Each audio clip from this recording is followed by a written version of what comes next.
tal? Salutacions, molt bona vesprada. Estem en el programa de Comarcal Televisió per a contar-los i per a parlar al voltant del catedràtic de Dret de la Universitat de València. Javier Orduña es el principal artífice del principio de transparencia y su aplicación en todos los ámbitos de la vida social. Magistrado del Tribunal Supremo entre el año 2011 y 2019. Ha contribuido de manera decisiva a la incorporación del derecho europeo en nuestro país y a elevar los derechos de los consumidores. Sus innovadores razonamientos en asuntos como las cláusulas suelo, ejecuciones hipotecarias, desahucios, vencimiento anticipado y las hipotecas con IRPH han sido clarividentes. Entre sus resoluciones más relevantes destaca el voto particular de 25 de marzo de 2015, en el que abogó por la devolución total de los intereses indebidamente cobrados por la banca a los titulares de hipotecas con cláusula suelo. La devolución íntegra de los intereses a los afectados por las cláusulas suelo fue establecida en diciembre del año 2016 por el Tribunal de Justicia de la Unión Europea y ha beneficiado a cientos de miles de contribuyentes. También sus sentencias sobre las cláusulas abusivas y que tras la declaración de abusividad de la cláusula de vencimiento anticipado debía procederse al sobreseimiento de la ejecución instada. También sus argumentos y razonamientos los hicieron suyos tanto el abogado general como por la Comisión Europea en sus intervenciones ante el Tribunal de Justicia de la Unión Europea. La renuncia y ausencia del magistrado Orduña en el Tribunal Supremo se echa en falta más aún que nunca en un momento de profunda transformación de la economía y de las relaciones sociales. La transparencia como idea de lo justo en las relaciones marcadas por la desigualdad de las partes y por tanto como un ideal de protección ética de la parte más débil, ideal sólido que se aparta de la mera apariencia de lo que se denominó como posverdad. Ahora también basando la transparencia en el deporte, donde dice que la transparencia es el único camino para regenerar el deporte y acabar con el abuso de poder, presentando un decálogo como director de los institutos jurídicos de innovación e investigación, de los colegios de la abogacía de Barcelona y de Madrid.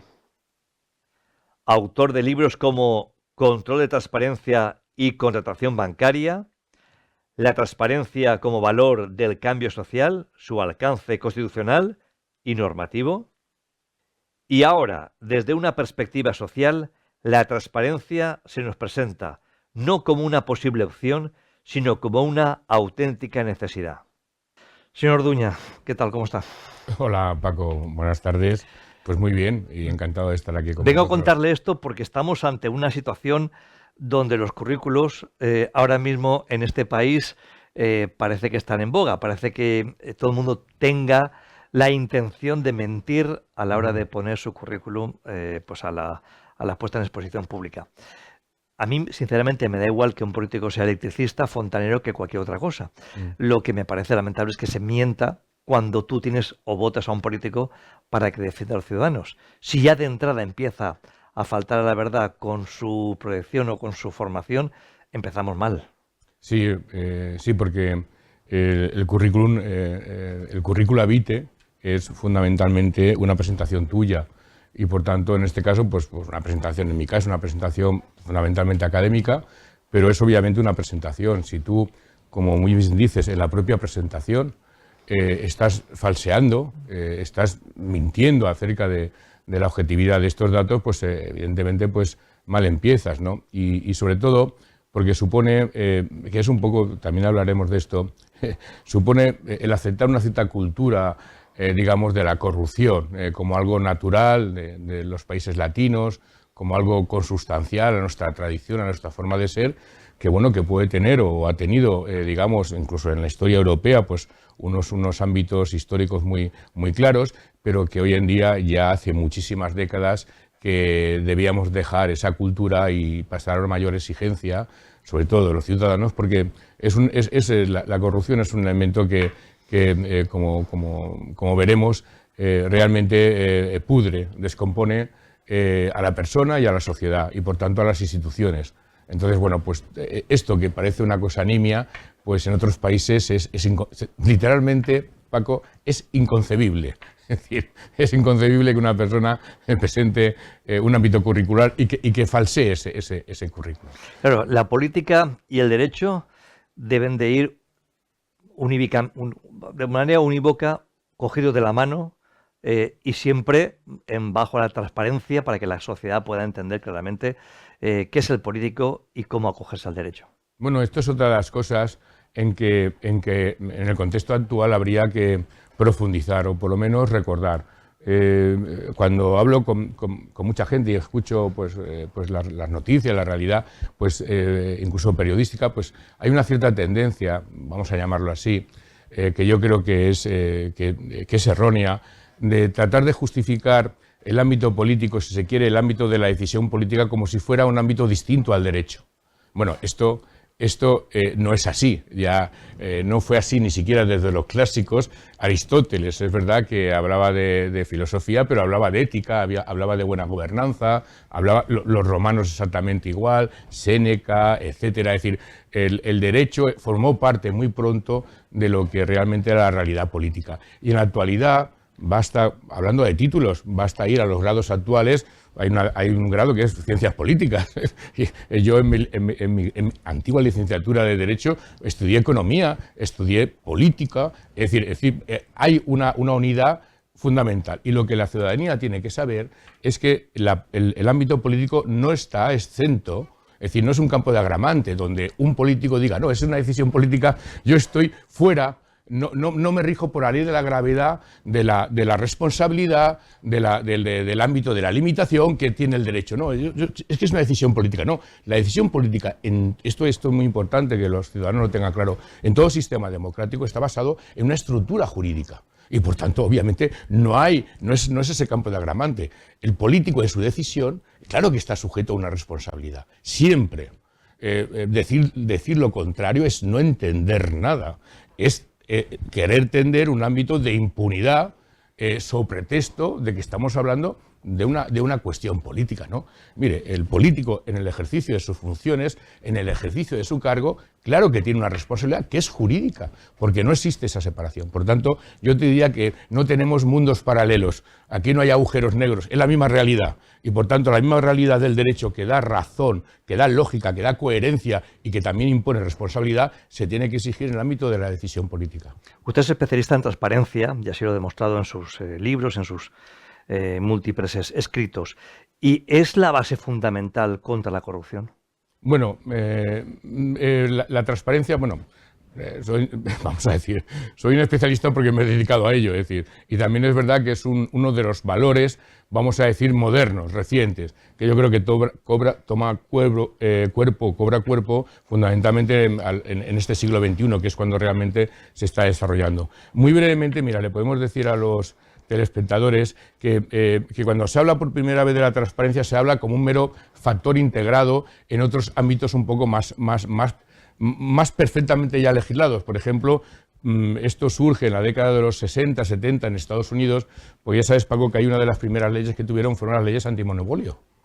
Y estaban muy preocupados por el ámbito económico y son leyes centenarias que tienen los estadounidenses. Bueno, pues en esos ámbitos se crearon ya las primeras prácticas o protocolos, vamos a decir, o compliances, fundamentalmente de códigos de comportamiento o de conducta, que lo que trataban fundamentalmente es que las empresas supieran muy bien cuáles eran sus obligaciones para no incurrir, digamos, en competencias desleales, en prácticas abusivas, etcétera. Y ahí, al final, esos compliances pues integraban lo que se llamaba un cierto control de transparencia.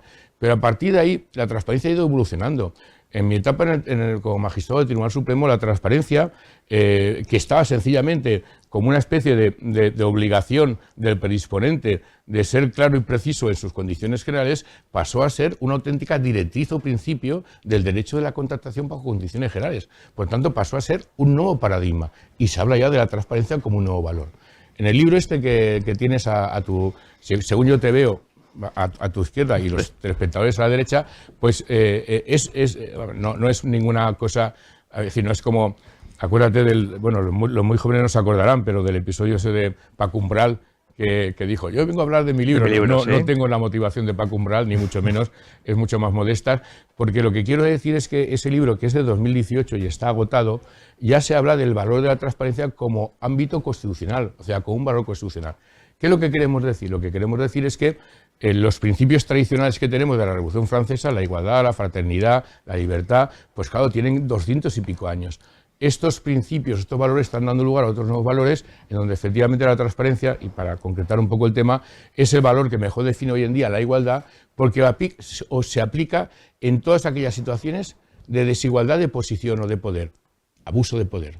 Y lo que realmente manifiesta la corrupción es fundamentalmente en aquellos ámbitos donde hay un abuso de poder. Por eso la transparencia hoy en día es el mejor antídoto contra las situaciones de abuso de poder y, por tanto, las disfunciones que derivan, que son fundamentalmente disfunciones de corrupción. Los pilares de un Estado se basan en la diferenciación y en establecer vínculos paralelos, pero nunca vasos comunicantes, de los distintos poderes del Estado. Hemos visto injerencias claras de política en el mundo judicial. Al final es Europa la estación término donde las leyes al final van a quedar más o menos claras o va a dictar sentencia de lo que está bien y lo que está mal, más allá de influencias políticas o de políticos poniendo a magistrados o a interesados en la fiscalía a dedo. Bueno, yo creo que en este caso, hombre, en la Unión Europea a veces se ve con cierto recelo, porque sobre todo a nivel agrario, porque hay una superestructura administrativa, etcétera, que eso es cierto, una cosa que debe corregirse, pero desde el punto de vista jurídico de lo que estamos hablando, de los principios vertebradores de los sistemas liberales económicos como es el nuestro y los integrados en la Unión Europea, en este sentido yo os diría que Europa es una bendición. Es una bendición fundamentalmente porque ha recogido los principios tradicionales, los que tenemos de libre mercado, también de Estado social, etcétera, y los ha fortalecido.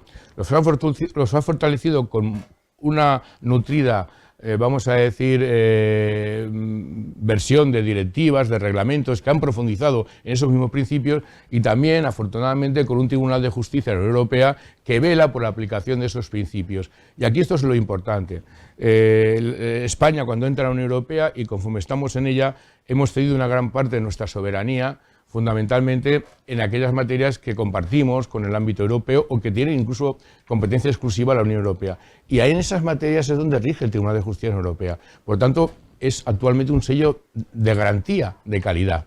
Y esto lo estamos comprobando pues, con la ley de amnistía, lo estamos comprobando con las sentencias del Tribunal Constitucional que anuló la sentencia de los ERE, en el sentido de que efectivamente Europa es una estación término porque es el contraste definitivo. Es decir, mire usted, ya no es si usted realmente ha sido coherente con su ordenamiento interno, es si usted ha sido coherente con el ordenamiento supranacional que es la Unión Europea.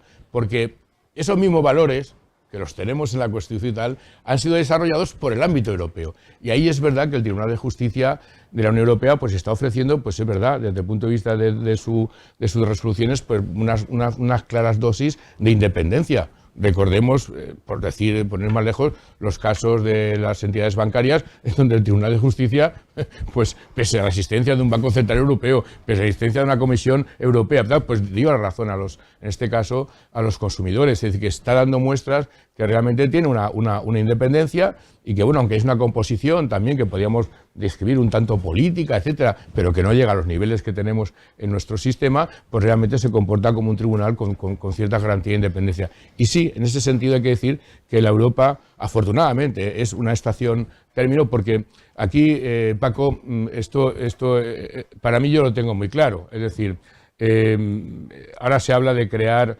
una agencia integral contra el fraude, está la oficina del informador y protección del informante, y así podríamos poner aquí un listado, una carta a los Reyes Magos. Y los especialistas te van a decir que el problema no es que crees 25 instrumentos más. Instrumentos tenemos.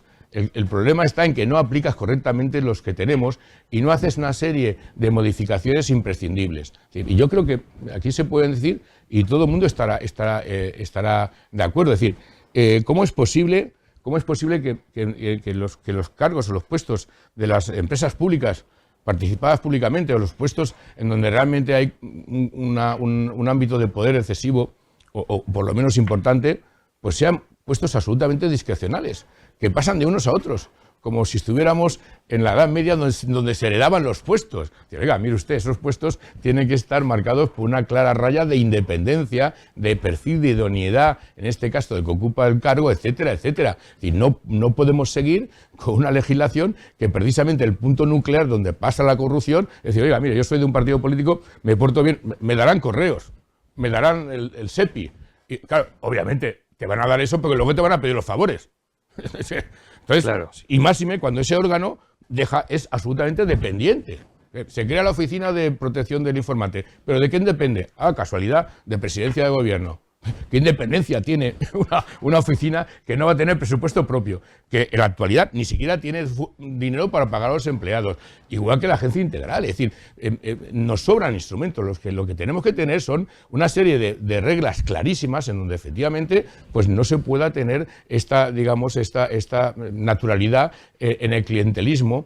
Porque al final, Paco, todo arranca, o casi todo arranca, fundamentalmente, y lo explicamos en el libro de la transparencia, de que claro, esa transparencia cuando se hace la Constitución, el valor de la transparencia no existe la igualdad y tal, y faltaba una serie de instrumentos. Los sujetos constitucionales, entre ellos los partidos políticos, son los que tienen que hacer esta, entre comillas, segunda transición, en donde efectivamente la transparencia tendría que ser un valor ejemplar. Claro, si los partidos políticos no tienen eso como cultura viva, como imán de toda su actividad, y por tanto los puestos, cubrir puestos de responsabilidad, no hay ningún perfil de idoneidad. En no sé cuántos demás, al líder se detiene como si fuera una especie de ser superior, que no hay debate interno. No hay, es decir, está la disciplina de voto. La disciplina de voto es una cosa medieval, o sea, eso es la censura. O sea, eso en cualquier persona un poco demócrata dirá, pero ¿cómo va a haber disciplina de voto cuando te estás hablando de principios y derechos fundamentales, por ejemplo, o de temas básicos que son, digamos, la base, el germen de tu partido político? ¿Cómo te van a censurar en ese? Claro, pues todas estas cuestiones, Paco, son las que realmente hay que remediar, y se puede, el tema, hay que decirle a la ciudadanía que se puede remediar. O sea, mire, alguien puede tener aspiraciones a llegar, como jurista, a llegar al Tribunal Constitucional. Es perfectamente legítimo. Pero es tan sencillo como para decir, mire usted, si usted ha sido ministro o ha sido en cualquier gobierno, usted no va a poder ser magistrado del Tribunal Constitucional. Pues ya elegirá la persona, dirá, oye, yo sé que voy a cargo de ministro, pero no puedo ser magistrado porque no doy. Y aparte, Paco, porque es absolutamente ineficaz. Los ministros o el ministro que está ahora en el Tribunal Constitucional va a estar recusado en multitud de materias porque ha participado en el ámbito legislativo. En otras tendrá la obligación de abstenerse. Es decir, no es ni siquiera operativo. Pero la decencia democrática, la transparencia está en decirle, mire usted, también elija su carrera política o su carrera jurídica. Usted quiere hacer esto, puedes llegar a ser ministro. Pero, oiga, es una vía que tendrá también sus contralimitaciones porque no puede ser neutral ni independiente en cargos que te van a exigir fundamentalmente una independencia. Y si tú no la tienes acreditada con anterioridad, ¿cómo vas a justificarte ante la sociedad? Si yo siento a veces, no sé, en algunos episodios que estamos viendo, da vergüenza ajena de comportamiento de gente que tiene que tener un nivel y actúan con un servilismo que es que, vamos, yo te lo puedo decir, ni los antiguos conserjes que estaban en la universidad. Claro, a veces los políticos, les veo más dignidad. Claro, a veces los políticos buscan en ustedes, los juristas, una imagen para ellos de transparencia, de legalidad, de rigor, y después acaba todo esto perdiéndose cuando entran dentro de esa vorágine política para favorecer el núcleo y ese partido troncal. Bueno, yo creo que realmente esto, fundamentalmente, la forma realmente es una forma, pues básicamente los partidos políticos, claro que tienen que tener afiliados, claro que tienen que tener, hay un ámbito ideológico, político que que es por tanto deseable que se haga, pero luego, obviamente, lo que es el organismo digamos, de organización básica, tienes que tener personas con criterio, con responsabilidad. O sea, personas que sean capaces de decir no. Algo tan sencillo, pues decir, no estoy de acuerdo. Y que sean capaces de decir, pues mira, si esto me cuesta estar ahí, pues me cuesta. Porque tengo también otro oficio, tengo otra profesión, tengo otra forma de estar ante la sociedad. Es decir, personas, tenemos que recuperar fundamentalmente las personas con criterio. Que no significa que tengas que tener un doctorado en Derecho, tal, con criterio, porque el criterio al final te dice, y hablo porque esto está así, y la gente que nos está viendo lo sabe, te dice al final qué cosas están bien hechas y qué cosas están mal hechas. O qué cosas por lo menos no entiendes, no lo ves claro. Y no tienes por qué comprometer tu firma en esas cosas. Es decir, ese perfil de idoneidad, de independencia, de madurez, pues es el que habría que reivindicar en todas estas estructuras de poder, porque precisamente es un buen antídoto, y no un perfil, bueno, como el que vemos todos los días, de servilismo, de simplificación de todo, en donde, bueno, a mí esto de que salgan, no sé, una serie de ministros y que les digan, hoy toca decir esto es inconcebible. O sea, esto es inconcebible. O sea, es inconcebible que una persona, o sea, un ministro, se someta a esa tiranía. Entonces, o sea, sí, a leer el WhatsApp por la mañana. A ti te tiene que decir que hoy tienes que decir, claro, o mañana tienes que decir 7. A leer el WhatsApp por la mañana. Porque me has dicho que tengo que decir 7. Como claro, si no supieras sumar. Hombre, pues sí, yo puedo estar de acuerdo con el mensaje, pero daré mi mensaje. Porque sé pensar, tengo mi lógica, tengo mis actitudes. No, es que te dicen una cosa y tienes que reproducirla. Y es patético, porque ves uno detrás de otro diciendo lo mismo. Es decir, vamos a ver, hay periquitos que lo hacen mejor. Y cacatúas. No sé, es que es una cosa... Esto no, Paco, esto que no lo digo porque sea el partido, me da igual el partido que sea. Obvio. Esto es denigrante. Pero es denigrante de la propia persona y de la propia acción política. Porque si la acción política al final va a quedar en eso, en decir 4 eslóganes, aplaudir y tal, pues para eso, no sé, casi estoy por decir que prefiero que nos rija la inteligencia artificial. Sí, bueno, si eso es la inteligencia humana, sí, si ese es el soporte humano, prefiero la inteligencia artificial. Claro, o jugar a las suertes, o una partida de bus o lo que sea. Basamos el día en el WhatsApp que recibimos a primera hora para que luego repitamos pues es lo que viene en el WhatsApp de manera continua. Porque claro, la ley, el derecho está para hacernos a todos iguales, a cualquier ciudadano igual en este país. Cuando luego nos encontramos con financiaciones singulares, que es verdad que se utiliza mucho la semántica para encontrar los verbos adecuados y que al final pueda entrar en el engranaje y poder vertebrarse para que la sociedad pueda entenderlo. Eso de financiación singular para favorecer más a unos territorios o a unas personas que a otras, cuando me parece que es ilógico en que uno, para operarse de cataratas, pongo un ejemplo, estando en una comunidad tenga 10 días de lista de espera y en otra comunidad tenga 120 días de espera, hay cosas que al final no nos hacen iguales. Bueno, es que, Paco, lo que hay que decirle a la gente es que no es que resulte ilógico, es que es inconstitucional. Pues vamos a decir las cosas claras. O sea, el artículo 2 de la Constitución establece el principio de solidaridad. O sea, el principio de solidaridad significa el principio de solidaridad. Solidaridad no es que me den algo, o ya me darás lo que tú consideres oportuno. Es una estructura unitaria en donde realmente vienen marcados unos criterios efectivos, unos modelos donde ya determina de una cierta manera objetivable esos criterios de solidaridad, pero no se lo dejas al albur de un tercero. Es que el artículo 41 ya te lo dice, en el régimen de la seguridad social te habla de régimen único, o sea, régimen único, no de régimen singular, plural, régimen único.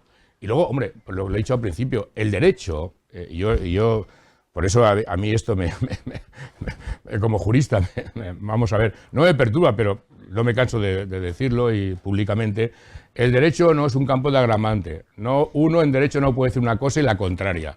En ese caso le llaman absurdo o idiota o necio y ya no sigue. O sea, el derecho tiene también fijeza, tiene también razonabilidad, tiene coherencia. Por tanto, oiga, un ordenamiento de régimen fiscal singular es singular, para que lo entiendan todos los espectadores. Llamamos en derecho singular cuando el régimen normal de aplicación de los derechos fundamentales se rompe. Por ejemplo, los supuestos de excepción, cuando el golpe de Estado, etcétera, donde un derecho fundamental que era salir por la calle, te lo restringieron. Por eso llamamos singular. Por tanto, lo singular nunca puede ser generalizable. Entonces, quien diga que lo singular es generalizable, no lo sé, o es que es tonto, o es que sencillamente engaña a la gente, o es que es un ignorante. O sea, lo singular es singular y por tanto no es extensible. Y ahí tienen razón, o por lo menos son más claros, los líderes de los partidos independentistas, que lo dicen claro. Oiga, esto no es café para todos. Bueno, yo les contestaría que evidentemente en la terminología tienen razón porque pretenden, porque es singular que no haya café, que no haya una cafetera común. O sea, ellos tendrán su cafetera y nosotros tendremos otra cafeterita, ¿vale? Pero no será una cafetera común. En eso tienen razón. En lo que no tienen razón es que esa cafetera que quieren ellos es, en mi modo de ver, inconstitucional, ¿vale? Por tanto, no es constitucional, no la pueden tener, de momento, salvo que se cambie la Constitución. Por tanto, el régimen singular supone evidentemente una ruptura de los principios básicos. Y por tanto, ¿cuál es esa ruptura? Pues ruptura de caja única, evidentemente. Claro, la gente tiene, estos son conceptos económicos, pero que son, Paco, se pueden entender. Y uno lo entiende en la empresa, en la casa familiar. Cuando las abuelas tenían la caja única, decían, bueno, pues el dinero que pasaba por la casa entraba en la caja y la matriarca tenía el control de los ingresos y de los gastos. Por tanto, ¿esto era eficiente? Era muy eficiente porque hacía una planificación en tiempo real de lo que tenías y de lo que debías, ¿vale? Cuando ese criterio, ahora totalmente informatizado, complejísimo, tú lo fragmentas, lo fraccionas, pierdes esa unidad y pierdes el control. Cuando se rompe la caja única significa que el Estado sencillamente no tiene el control. Es lo que pasa con el cupo vasco y con el concierto navarro. No tienes el control. Los datos que son fundamentales ya no los manejas tú. En la financiación singular además hay otro agravante. Y es que no solamente no vamos a tener el control, el Estado no va a tener el control, es que tampoco va a tener la caja, es decir, no va a tener el ingreso. A los que nos están viendo en el IRPF de todos los años, esa detracción que le hace la acoge el Estado y después las pasa a las comunidades autónomas. Pero quien cobra es el Estado. Quien no se endeuda en principio por no poder cobrar no es el Estado. Son desgraciadamente después las comunidades autónomas, pero no es el Estado. El Estado tiene que hacer los pagos fraccionados a las comunidades autónomas. ¿Qué pasa? Pues que si Cataluña tiene esta financiación singular, por tanto, entre comillas, no solidaria o insolidaria con el resto de la... va a tener caja, no va a tener que endeudarse porque tendrá liquidez y esa falta, está basada en unos 20.000 o 25.000 millones, tendrá que ser recuperada ipso facto por la administración del Estado. Porque, oiga, es que, lo dice la expresión, no tiene caja. Por tanto, o una de dos, o aumenta los impuestos a los demás para tener caja o aumenta la deuda. Por tanto, lo que quiero decir es que, efectivamente, que no nos engañen. Si el Partido Socialista, con ocasión del pacto este que tiene con Esquerra o con Junts, quiere hacer esto, tiene que saber dos cosas. En primer lugar, que está infringiendo la Constitución. Eso es lo primero. En segundo lugar, que en su programa no se lo dijeron a los españoles. No, Paco, el programa no venía, habrá una financiación singular, no venía. Por tanto, los españoles no han votado eso. Esto, hablando de la responsabilidad política, la decisión política responsable, de hecho, será de quienes hagan esto.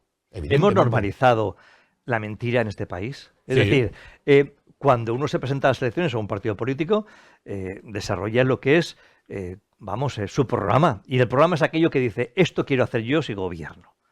Y después la gente vota, se supone, en base a un programa y a unas personas. Cuando te das cuenta que del programa no se hace absolutamente nada y de lo que se dice se hace lo contrario, hemos normalizado la mentira. Determinadas personas apuestan. Yo creo que la sociedad civil lo que tiene que luchar precisamente es para no normalizar eso, para repudiar esa tendencia. Pero hay mucha gente, desde el punto de vista de algunos sectores políticos, que lo que es como el fin justifica los medios. Bueno, pues si realmente el fin es estar en el poder a costa de cualquier principio, pues evidentemente el no mentir, el tener honestidad es un principio. Pues bueno, sacrifiquemos el principio y por tanto vamos a confundir a la gente, vamos a tratarla como si fueran necios y vamos a decir que podemos decir una cosa y la contraria. Porque además vamos a darle vueltas para que precisamente lo que dijimos antes de ayer no parezca lo que estamos diciendo ahora. Bueno, esto es uno de los males que tenemos en la actualidad. Es decir, la sociedad tiene que tener una exigibilidad máxima con el político. Y obviamente con sus afirmaciones, porque sus afirmaciones son la base. Tú la acabas de decir. Un programa político es un compromiso, es un promitere. En latín, promesa, que te obliga. Es verdad que puede haber cambios de circunstancias. La rebus, yo he escrito libros sobre la rebus, que es el cambio de circunstancias. Y lo que te obliga al cambio de circunstancias en materia política es consultar a la ciudadanía y decir, mire, yo iba a hacer esto, pero ha pasado esto. ¿Me aceptan este cambio? Porque si no, lo correcto es dimitir. Es decir, oiga, yo me presento. Esto es lo que te diría en cualquier país del nórdico, que te diría, mire usted, la política es derecho, es coherencia, son principios. Por tanto, oiga, hay que aplicar principios. Igual esta, y esta matización sí que la quiero hacer, porque es que esta misma tendencia de decir vamos a utilizar la política como un chicle para mantener estructuras de poder con independencia de cualquier principio, con independencia de cualquier circunstancia, vamos a estar ahí, aprovecharnos obviamente de la... Hubo una frase que dijo el presidente del gobierno que, vamos, que es que por lo que decimos de la mentira y tal, bueno, hay que hacer de la necesidad virtud, pero vamos a ver. Paco, ¿de dónde se toma esa frase, hay que hacer de la necesidad virtud? Bueno, pues esta frase es una frase típica de Zenón, de los estoicos, o sea, presocráticos, en donde claramente estamos hablando de estoicos, o sea, todo lo contrario a la sociedad consumista que tenemos y a la sociedad, una sociedad absolutamente, perdón, una idea contraria a que el hombre se deje llevar por los deseos, por etcétera, por la austeridad, podríamos decir, y claro, para Zenón, la necesidad era una circunstancia adversa, pero que te permitía profundizar en la virtud, pero no al revés, es decir, vamos a hacer necesidad de la virtud, pero ¿qué virtud haces cuando realmente perviertes la propia virtud? O sea, por tanto, en ese pensamiento es un poco confundir a la gente. No, mire usted, hacer necesidad de la virtud no se puede hacer cuando realmente la virtud queda totalmente deshecha, es decir, ¿qué virtud hay en permanecer en el gobierno por cualquier motivo? Con independencia de cualquier circunstancia, de cualquier principio. Eso no es una virtud. Por tanto, la necesidad de pactar con otros te tendrían que hacer fuerte, pero para salvaguardar principios democráticos o principios sociales que tú quieres realizar, pero no para mantenerte únicamente en el poder. Por tanto, en fin, quiero decirte que esto contamina un poco todo. Es decir, oiga, mire usted, si precisamente esto lo decían, pues para precisamente aprovechar la necesidad. O sea, por ejemplo, pues no tengo mucha riqueza, estoy comiendo menos. Bueno, pues me va a fortalecer la virtud de resistirme ante el hambre, pues la virtud de ser estoico, de ser, pues, en ese sentido, pero no, decir, bueno, pues como quiero mantenerme en el poder, pues pacto con lo que sea y hago de la necesidad y negocio y acepto cualquier cosa. Oiga, es que esa no es la necesidad, ni tampoco es la virtud, confunden las dos cosas, la necesidad y la virtud. Estamos viendo, o por lo menos desde el punto de vista periodístico, que se intenta que cada día nos inunden noticias nuevas con el fin de que en poco tiempo caduquen las que pasaron ayer o la semana pasada. No hace mucho tiempo hablábamos, pues en este caso, pues de todos los indultos que se dieron por el caso de lo que pasó en Cataluña o el tema de la amnistía, por ejemplo, que parece que haya pasado ya mucho tiempo cuando es algo que hace muy poco tiempo que se ha llevado adelante. Ahora se ha destapado el caso Montoro, por ejemplo, y entramos en el y tú más, que eso es otra de las bajezas de la política. Es decir, correcto, para defender aquello que yo hago mal, digo que tú también lo haces. Intento decirle a la sociedad que, escúchame, que es que lo hacemos todos y por tanto vale la pena que me siga votando a mí porque al final da igual uno que otro, pero lo vamos a hacer todos igual, por tanto sigue votándome. Bien, esto es lo primero que hay que decir, vamos, la reflexión que yo haría, bueno, tú la acabas de hacer, el y tú más no es una apuesta de mejora. El y tú más lleva obviamente a la desesperación, lleva a la resignación, lleva por tanto a la negación de lo que es la política como un arte o por lo menos una actividad para mejorar la sociedad, lleva a no tomar ningún tipo digamos, de actitud basada en principios, etcétera.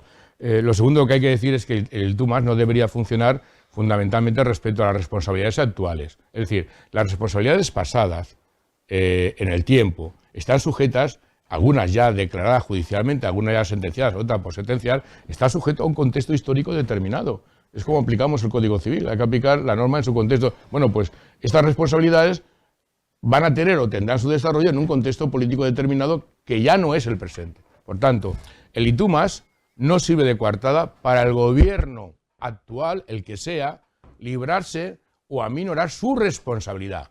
En mi modesta opinión, no le elimina ningún tipo, ni le resta ningún tipo de responsabilidad, porque obviamente al gobierno que hay que exigirle responsabilidad es al gobierno actual. El gobierno pasado pues tendrá o tuvo su respuesta en las urnas, tuvo, etcétera, y los delitos que se pudieron cometer con los gobiernos actuales que puedan ser juzgados actualmente, pues tendrán fundamentalmente su ámbito penal o judicial en la actualidad. Pero el ámbito político, el ámbito de responsabilidad política, siempre lo tiene el gobernante actual. El gobernante actual no puede escudarse en que, en fin, porque ¿dónde ponemos la fecha de retroacción?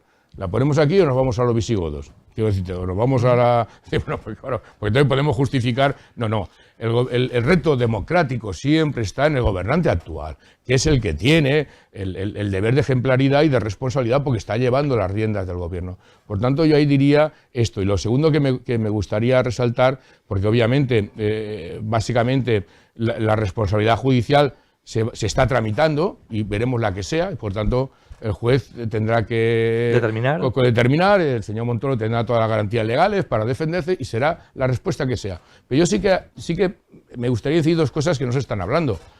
La primera, bueno, habrá que tener en cuenta que este despacho que se dice, pues más o menos sería un despacho de lobby, de obtener, digamos, mediaciones, etcétera. Bueno, pues en España aún no está la ley que regula el lobby, cuando es una propuesta que tendría que estar regulada, porque yo entiendo que los lobbies de negocios, etcétera, lo que hay que hacer no es ocultarlos, es esclarecerlos. Eso sí, con una regulación muy clara. Usted pertenece a una gran empresa y quiere ver al director. Bueno, es que puede verlo, pero tendrá que decir dónde lo va a ver, para qué lo va a ver, qué toma de decisiones persigue, es decir, transparencia, que es lo que estamos hablando. Entonces, pues bueno, pues sabremos que la empresa tal apuesta por esta política tal o que la otra apuesta por tal. Igual que los sindicatos, pues pueden tener relaciones, obviamente, con el gobierno, pero también transparentes. Es decir, oiga, pues yo me reúno con la ministra o tal porque pretendemos la reducción de jornada, sí, con transparencia y con debate. Eso habría que regularlo. Y por tanto, es un flaco favor que no se regule.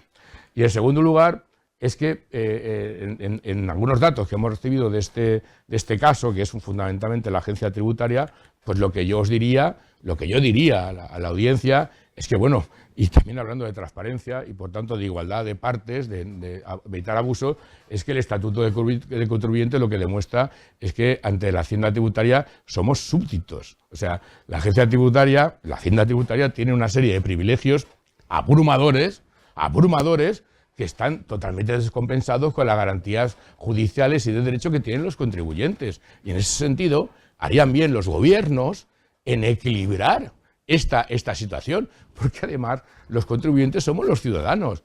Y ante esta situación hay una clara desproporción. Aquí parece que el ministro de Hacienda podía hacer lo que quisiera, y tal, pero es que te vas a los procedimientos y en los procedimientos hay una desproporción de armas y de situaciones tremenda. Y qué casualidad, Paco, contra esto que estoy diciendo, que todos los ciudadanos comprendemos que estamos en desigualdad de armas con la hacienda pública, si te das cuenta, ningún partido político reacciona. Dice, no, pues es verdad, tienen razón. Y, oye, y esto que he dicho yo, lo ha dicho ya mucha doctrina tributarista. Oiga, que en España hay que reformar esto, que tenemos comportamientos, que tenemos conductas, que tenemos privilegios, la hacienda pública, que no se conectan con un Estado democrático y de derecho. Pues bueno, parece ser que a todos los políticos les interesa mucho que Hacienda siga teniendo una serie de privilegios, etcétera, que ya digo, no se compadecen. Entonces, de estos temas no se hablan, pero sí que es verdad que tendríamos que ponerlo en relación, regulación de los lobbies y también equiparación o equilibrio en el Estatuto de Contribuyente, porque tenemos una Hacienda que obviamente es necesaria, que todos jugamos que es así, pero que obviamente en los supuestos puntuales y concretos de aplicación hay una desproporción de armas, hombre, que pueden hacer unos desaguisados tremendos para los particulares. Claro. La sociedad cambia, el consumo cambia, estamos ahora delante del consumo online. Y han confiado en usted para que prepare un protocolo de transparencia en el comercio y el consumo online para que sea transparente, legal, eficaz y seguro. Y usted se ha puesto a ello, lo ha hecho la Editorial Planeta. Sí, eso ha sido una experiencia, yo creo que muy positiva, pues tanto para mí, el equipo que me ha ayudado, pero también para la propia Editorial Planeta, Porque la editorial Planeta es que es una editorial que tiene, pues es la empresa de mayor, digamos, calado en vendedores directos, lo que se llama la venta directa, también conocida como venta en frío. En frío porque, claro, porque no tienes una previa de conocer al cliente, de tratar al cliente, sino que directamente tienes que ir a la puerta y en cuestión de poco tiempo convencerle de que compre algún producto, ¿no? Alguno de los productos. Claro, el tema cuando me lo encargaron, cuando yo les dije, honestamente, que bueno, que yo solamente trabajaba en aquellos protocolos que realmente fueran eficaces, es decir, que apostaran claramente por la transparencia, porque si no, no me dedicaba ni al maquillaje, pues no tengo conocimientos, ni a la belleza, entonces, pues bueno, pues realmente maquillaje no iba a hacer. Sí, y bueno, y debo decir gratamente que efectivamente pusieron a mi disposición todo el ámbito informático que tienen, que es muy potente, y han cambiado todo. Entonces ahora es un protocolo que la verdad es que da gusto verlo porque está todo a través de la digitalización. El vendedor tiene una llamada necesaria, previa, en la cual anuncia su visita con antelación, y todo lo que es el proceso de venta está digitalizado, con lo cual el cliente desde el primer momento va a tener acceso a la información precontractual, que en estos casos es fundamental, pero va a tener acceso a visualizar cada uno de los eslabones de la venta, desde el punto de vista de la descomposición del precio, de las garantías que le dan, es decir, y va a dar 2 consentimientos. Entonces, con 2 clics va a confirmar la información precontractual y después va a verificar la compra con las condiciones específicas que están haciendo. Y eso es real, o sea, se hace con ese procedimiento, con lo cual las ventajas son tremendas. Porque ahora, por ejemplo, Paco, los temas de suplantación prácticamente los han eliminado, porque ya no es coger la tarjetita, si la tablet no se la has quitado a un vendedor, no te va a permitir hacer la operación. Yeah. Por lo tanto, temas de suplantación, temas también de información, necesariamente porque el vendedor o el comercial, cuando vaya diciendo, tendrá que pasar secuencialmente por los elementos de la tablet, que les da ejemplos. Es decir, que es verdad que se ha puesto un avance y con eso se demuestra que se puede mejorar la sociedad con la transparencia. Porque aquí unimos principios que son imprescindibles y tecnología. O sea, con principios y con tecnología se puede llegar muy lejos, Paco. Pero hay que tener vocación decidida. Y esto lo digo para las empresas, que pueden mejorar mucho sus resultados. Porque claro, ahora mismo la transparencia para las empresas es reputación. La transparencia, yo ya lo dije hace lo menos 7 o 10 años, y esto ya es real, Paco. Ahora ya se mide desde el punto de vista de la valoración económica de las empresas qué índices tiene de transparencia. Como los índices medioambientales. Sí, pero es reputacional. A mayor índice, mayor valor te va a dar la empresa. Por lo tanto, bueno, pues vamos, yo al principio pues era un poco clamaba en el desierto, ¿no? Bueno, pues ahora ya parece ser que hay una pequeña irrigación, la gente está entrando por esta nueva cultura y es lo que tenemos que hacer. Y ahora tenemos que tener el reto de que también el ámbito político entre por esta cultura, porque los beneficios para la sociedad son tremendos. Usted este libro lo escribió en el año 18, pero hablando de protocolos y de transparencia, incluso ahora mismo también está trabajando para Navarra, para un ayuntamiento de Navarra o la Federación de Municipios de Navarra, para protocolizar un estatuto del concejal. Bueno, en el fondo nos han llamado para perfeccionar lo que serían los protocolos de actuación, protocolos de transparencia en la calidad institucional. Municipal de las entidades locales. Entonces, bueno, pues sí que lo que estamos analizando es, bueno, un poco lo que he dicho en este programa. Al principio, el ámbito de la transparencia, en el ámbito de la administración, pues claro, estaba muy centrado en lo que era el deber de la administración de favorecer el acceso a la información, ¿no? Claro, ese deber se ha transformado en un deber más que nada, básicamente tecnológico. Pues se habla de transparencia, tenemos aquí consellería de transparencia, en otros sitios hay agencias de transparencia, ministerios, tenemos un engranaje y al final tú vas mirando todas estas cosas y es un poco lo mismo, ¿no? El portal de transparencia donde vuelcan una información tremenda y donde obviamente el ciudadano entra allí y no se entera muy bien, pues claro, ¿qué va a analizar el ciudadano? No, imagínate los presupuestos de un gran ayuntamiento, como no tengas conocimientos financieros, no te enteras muy bien. Es decir, hay un exceso de información y yo creo que efectivamente confundían un poco, no que confundían, pero reducieron un poco el valor de la transparencia. El valor de la transparencia es mucho más que esto. No es solamente un portal de transparencia y no simplemente es el deber de la administración de que tú tengas acceso a la información pública. Es mucho más cosa. Para el ciudadano, para ver la transparencia como derecho de la ciudadanía, se da por tanto un derecho y por tanto no es un deber de la administración, es el derecho ciudadano a exigir. Ya cambiamos la perspectiva. Oye, yo soy ciudadano y yo exijo porque tengo este derecho, este valor de transparencia. No es que le exija a usted que cumpla su deber, No, es que yo le exijo aplicaciones de derecho subjetivo directamente del valor de la transparencia. Esto es un poco revolucionario, pero es cambiar el pensamiento. Es decir, la administración actual decía, no, esto es un deber nuestro, nosotros lo haremos. Nosotros lo haremos, Paco, nosotros lo haremos. No, dice, no, vosotros me lo hacéis y me dais vuestro deber. Pero yo a partir de ahora os exijo desde el valor de la transparencia los derechos que como ciudadano tengo desde la transparencia. La perspectiva ya cambia mucho, porque es una perspectiva de ser unos meros receptores, vamos a decir pasivos, de ese deber de información, a ser unos, digamos, actores activos de exigir los derechos. Y ¿qué es lo que hemos hecho en el estatuto, vamos, decálogo también, desde el punto de vista, pues hemos creado instrumentos basados directamente en la transparencia. El principal instrumento, lo que estábamos hablando ahora del compromiso ético, que eran compromisos éticos directos del concejal o los alcaldes o alcaldesas directamente con la ciudadanía. O sea, no nos vale ya la firma del acta digamos, del concejal, que es el compromiso de jura, promete, tal. No. Aquí ya ponemos que hay un acta de transparencia y buen gobierno que firma todo concejal y tal que quiera ser concejal. El que no lo quiera firmar, que no lo firme, pero queda retratado. En donde ahí se compromete a tener un comportamiento ejemplar. Con la ciudadanía, oiga, no con el ayuntamiento, con la ciudadanía, con tus vecinos, ¿vale? De tal forma que si tienes algún comportamiento contrario a esos códigos de conducta, automáticamente tú renuncias al acta. Y ponemos ejemplos, hombre, que todo el mundo está de acuerdo, pues cuando hay un acto de procesamiento, porque ya hay juicio oral, ya hay indicios sólidos, pues cuando has hecho actos contrarios a cualquier código de conducta, contratación de prostitutas o de prostitución, es decir, cosas de estas, o cuando realmente, y esto es muy importante, has subordinado tu decisión como concejal a un mandato imperativo de tu partido, de tu sindicato o de tu confederación. Porque ahí ponemos que se es concejal las 24 horas del día y sirves a tu ayuntamiento y al interés de tu ayuntamiento y no a otro interés. Si incluso tú quieres un ser, acta propia. claro, si tú quieres ser sindicalista, te vas al sindicato. Si tú quieres ser de la patronal, te vas a la patronal. Si tú quieres ser de un partido político, te vas a... Pero si tú eres concejal, eres concejal.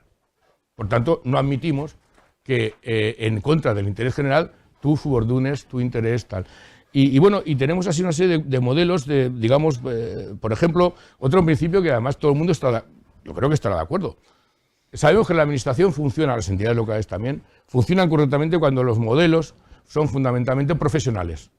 Paco, la mejor administración que funciona es, en el caso de la administración pública, con unos funcionarios altamente cualificados, profesionales e independientes.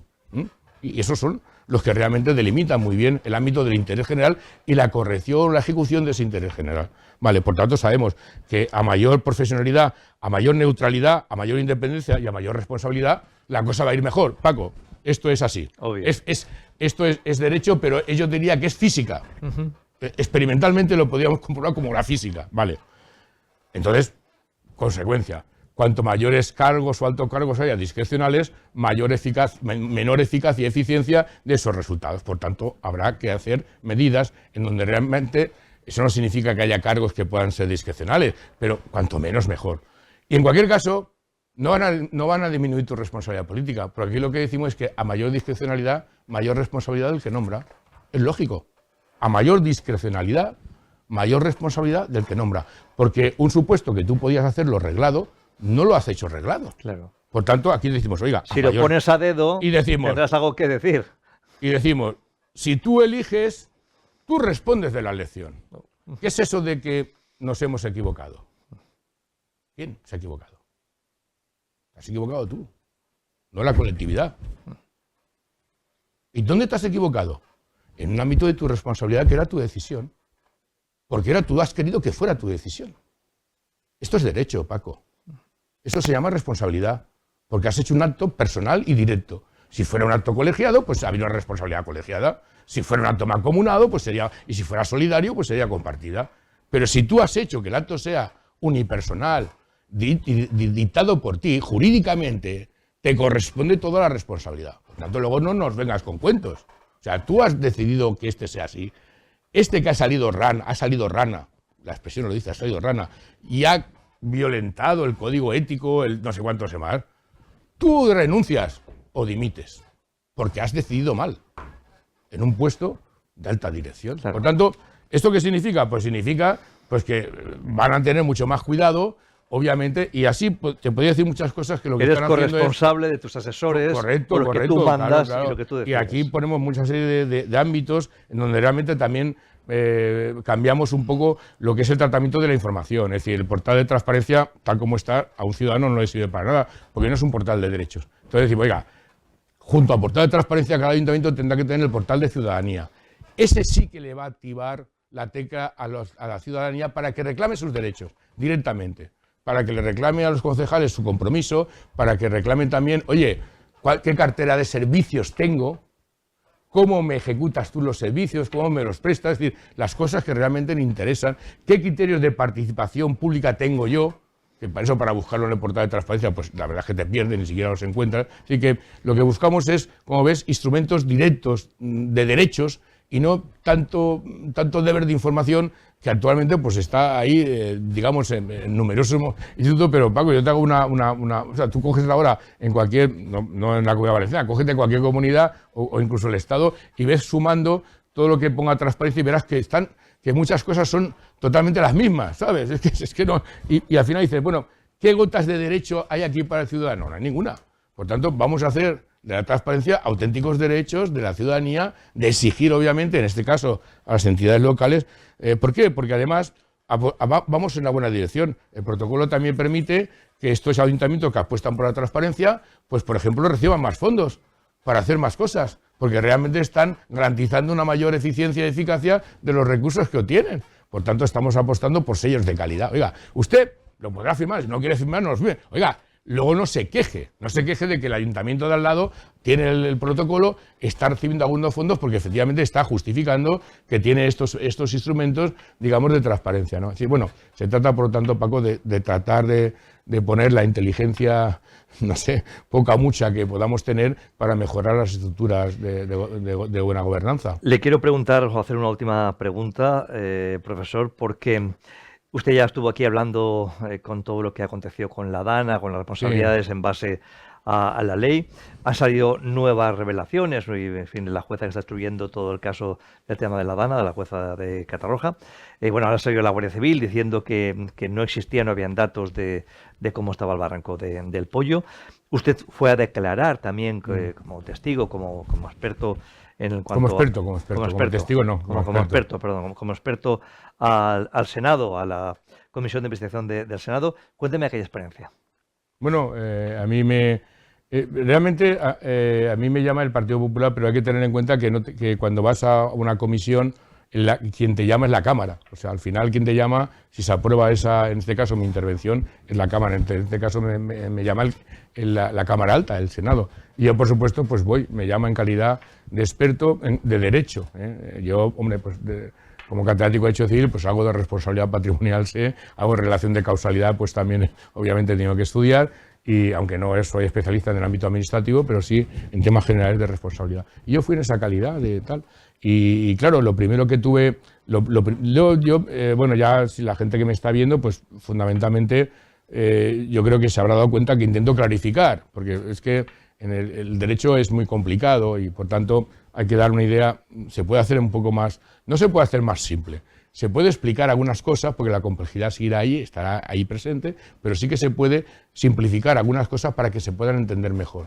Entonces, bueno, pues yo lo que declaré, porque te hacen una serie de preguntas según los partidos políticos, y una de las que me hicieron, pues porque en aquel momento pues había mucho interés en saber si era una responsabilidad compartida o únicamente individualizada o concretable en el ámbito de la comunidad autónoma, pues qué criterio tenía yo. Entonces, pues bueno, pues lo que estoy diciendo aquí, podemos ir a las leyes de emergencia, a las leyes de los sistemas, tal, pero el principal instrumento normativo que tenemos de responsabilidad es la Constitución española, porque ahí nos establece las competencias, ¿no? Entonces, claro, el artículo 149.1, regla 21, establece con claridad que la competencia de seguridad pública la tiene el Estado. Tiene Estado además en materia de exclusividad.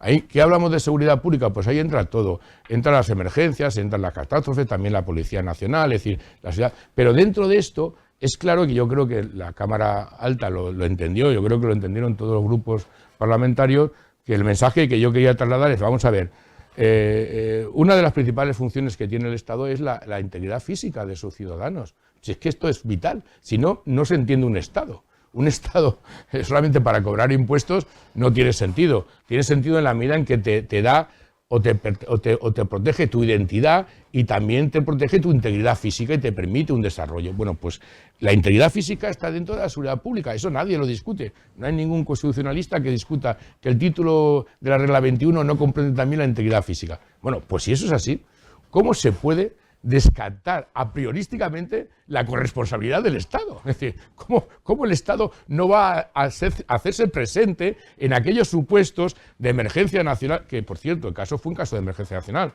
porque afectó a más de 2 comunidades, era la propia normativa, ya lo reconocía, y aparte por la gravedad de la afectación.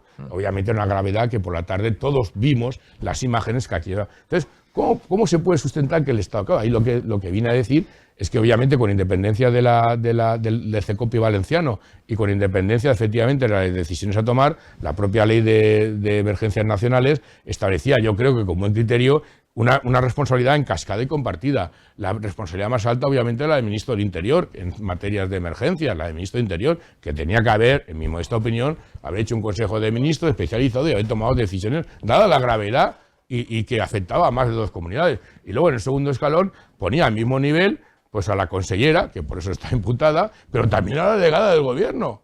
En este caso, los 2 podían solicitar el estado de emergencia. Si la pregunta aquí del millón es ¿por qué no se solicita el estado de emergencia? O sea, se dice, vamos a ver, ¿qué es lo que está investigando la jueza? La alerta, vale, bien, la alerta. ¿Y por qué no se solicitó el estado de emergencia? Porque eso es, obviamente, tan importante porque hubiese podido salvar vidas. O por lo menos haber paliado la catástrofe. Bueno, pues el artículo 29 de la Ley del Sistema Nacional de Emergencia lo establece claramente. ¿Quién tiene la competencia directa? El ministro de Interior. El ministro de Interior el día 28 no estaba aquí. O sea ya pasó. ¿Quién tiene la potestad para solicitarla? La consellera y la delegada del gobierno. O sea, la delegada del gobierno, usted la puede. O sea, si usted vio ese dramatismo que no vieron los demás, simplemente con una llamada usted se lo solicita al ministro de Interior. Porque lo que vimos desgraciadamente fue pues es verdad, un supuesto excepcional en donde el dramatismo, la grandiosidad de la catástrofe, ¿cómo no va a requerir el mayor equipo de inteligencia que tenemos y de salvamento, que es el ejército? ¿Cómo no va a requerir eso? Pues vamos, yo cuando lo vi dije, vamos, esto, tú imagínate, Paco, dice, no, es ¿qué helicópteros va a mandar el ayuntamiento? El ayuntamiento de Torrent no tiene. El ayuntamiento de Valencia va a llamar a los 4 que tenemos para vigilar las mascletas. Oye, ahí tiene que venir, obviamente, helicópteros del ejército con potencial, con capacidad suficiente. Y claro, desde el minuto cuando se vio que aquello se estaba desbordando. Y efectivamente, lo que está fuera de todas dudas es que todo el sistema de alerta del Barrancos, evidentemente, eso fue un fracaso porque no podía ser de otra forma. Y si volviera a pasar ahora, volvería a pasar lo mismo, Paco. Mientras no se hagan las obras de infraestructura necesarias, eso va a seguir siendo un territorio de riesgo y, por tanto, la gente tendrá todo el derecho a estar cabreada porque sus viviendas no se van a ser revalorizadas.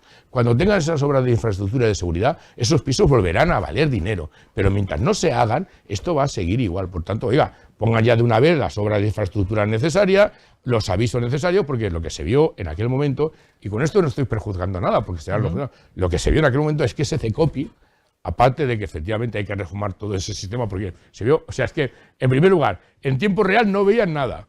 Se fijaron en la forata cuando estaban errando la mirada. Y la comunicación entre ellos prácticamente era inexistente. O sea, era como la Confederación de Presidentes de Autonómicos. Tienes 2 minutos para decir algo. Oye, ahí 20 señores. Oiga, pero esto... o sea, es que no, Paco, no tiene ningún sentido.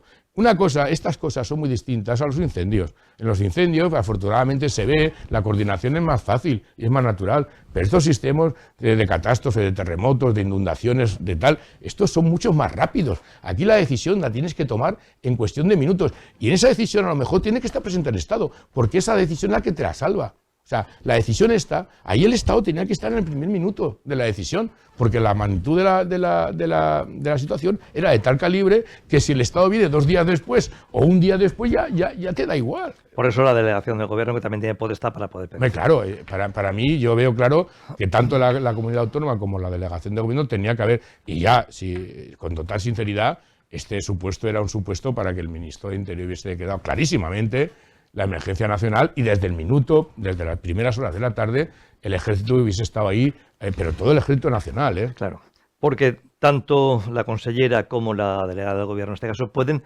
solicitar el estado de emergencia. El que lo pueda aplicar de una manera clara directamente es el ministro del Interior. Señor el profesor Orduña, le agradezco que siempre de manera apasionada me hable de derecho. Bueno. Sí, es algo que además usted intrínsecamente pues reúne el requisito básico de un buen profesor, que es, por un lado, la condición sine qua non de saberse la materia, y por otro lado la de saber enseñar, la de ser docente, y es capaz de explicarle que nosotros la podamos entender. Por lo tanto, le agradezco mucho que esté con nosotros, que nos haya iluminado en muchos de los aspectos, que lo fundamental que es la transparencia en nuestra vida cotidiana, la vida política, mucho más que nunca en todo lo que estamos viviendo y en la situación que estamos viviendo, en la singularidad, que al final hace que no sea en favor del colectivo, sino de manera singular, como bien dice la palabra. Y, como digo, siempre tiene estos espacios abiertos para que usted pueda comunicarnos todo aquello que tenga que ver con transparencia y con su sabiduría jurídica. Bueno, pues el agradecido soy yo, y por permitirme bueno, pues que incluso en una calurosa tarde de julio podamos hablar de derecho y sea algo interesante, porque efectivamente al final es verdad, el derecho pues puede mejorar la vida, o por lo menos la opinión de la gente en su toma de decisiones. Siempre lo es. Esa voz cualificada del catedrático, el doctor en Derecho de la Universidad de Valencia, docente, ha sido magistrado del Tribunal Supremo y tiene todos los títulos habidos y por haber, y premios sobre todo en el aspecto jurídico. Gracias, señor Orduña, gracias por estar con nosotros y hasta la próxima. Pues muchas gracias y buena nit.